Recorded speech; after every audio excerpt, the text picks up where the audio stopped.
سلام بچه ها. تا حالا به این فکر کردید اگر بخواید از صفحه نمایش خودتون به هر دلیل رکورد تهیه کنید، لایو استریم داشته باشید، مسائل آموزشی یا هر چیزی شبیه به این، باید از کدوم نرم افزار استفاده کنید؟ نرم افزارهای زیادی وجود دارن که اکثرا هم رایگان نیستن. من امروز با معرفی یک نرم افزار بسیار قدرتمند و از همه مهمتر اوپن سورس در خدمتتون هستم. در ادامه با من همراه باشید.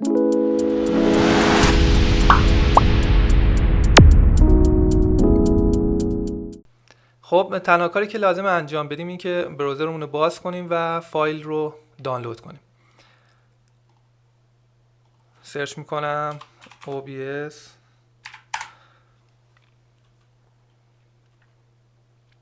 بله، وارد سایت OBS میشید.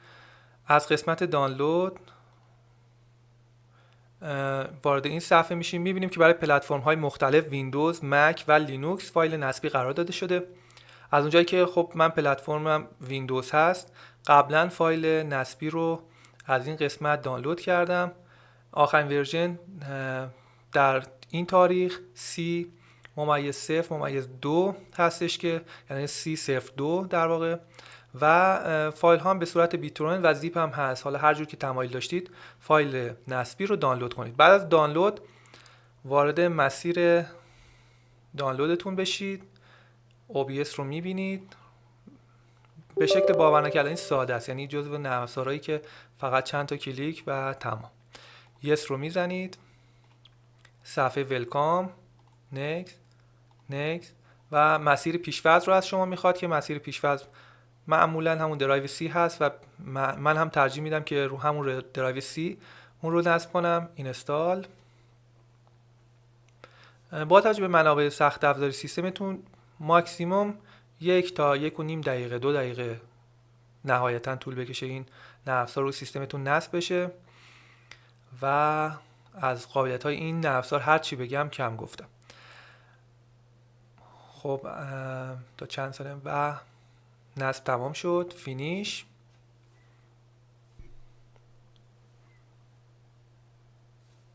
تبریک عرض میکنم.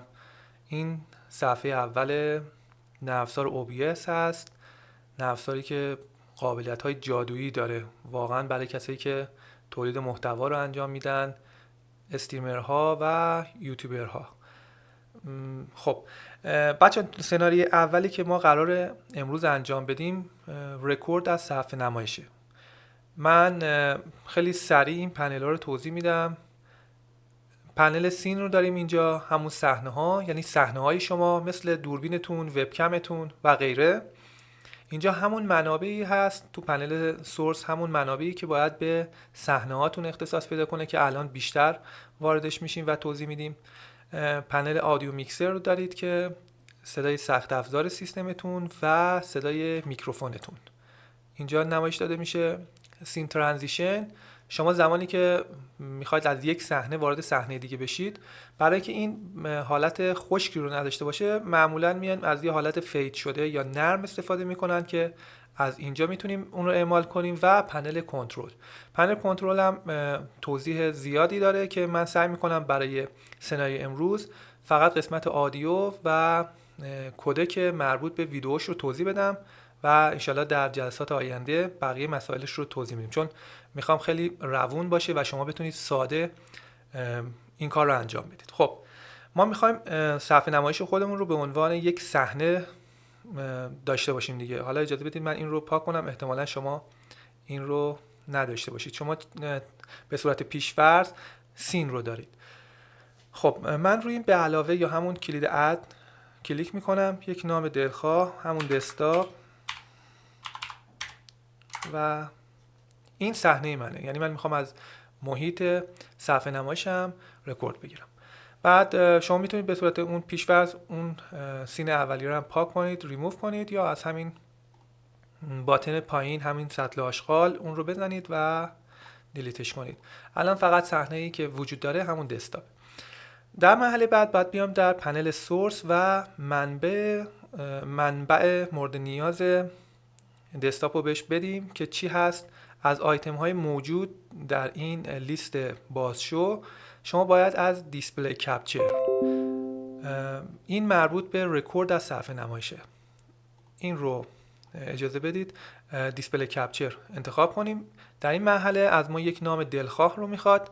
فقط نکته‌ای که وجود داره، نباید نامی که قبلا به سینتون دادید اینجا وارد کنید، یک نام دیگه بهش بدید که هم نام نباشه و مشکلی پیش نیاد. من این رو میذارم دیسپلی و اوکی میکنم. خب وارد چنین پنجره‌ای میشید. اینجا شما اگر چندین صفحه نمایش داشته باشید، یعنی چندین مانیتور داشته باشید، میتونید از این پنل کشویی اون رو انتخابش کنید و من با توجه که الان یه دونه مانیتور دارم، اون رو همون حالت دیفالت قرار میدم و تیک کپچر کرسر هم معمولاً میذارن کسایی که فعالیت آموزشی انجام میدن، چون خیلی مهمه. نگاه کنید انتقال موس کاملا لحاظ میشه توی رکورد. اگر این رو بردارید دیگه انتقال موس رو یا حرکت موس رو نخواهید داشت.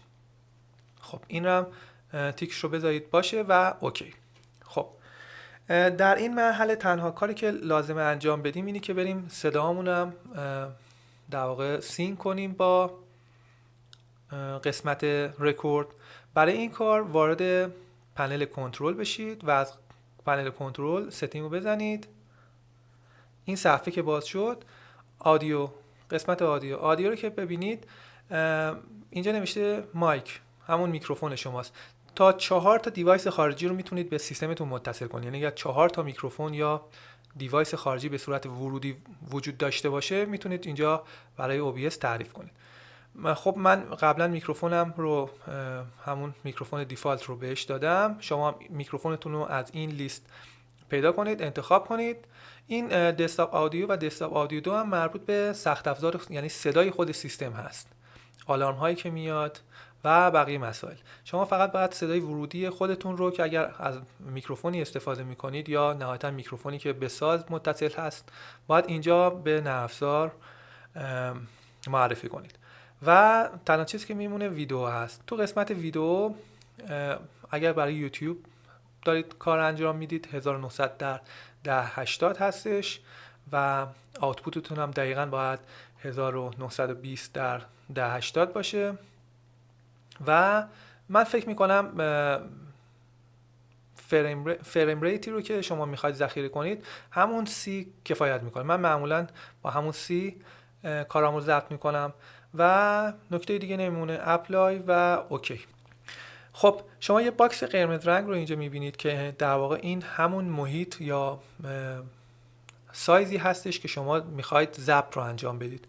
خب شاید خیلیاتون بگید که ما دوست نداریم تسک بار توی رکورد ما لحاظ بشه. این هم خیلی ساده است. شما فقط لازمه که این پوینت ها رو که در اطراف این باکس میبینید اینجا، وقتی که روی اون قرار میگیرید فلش به صورت بالا پایین میشه. در این زمان همزمان در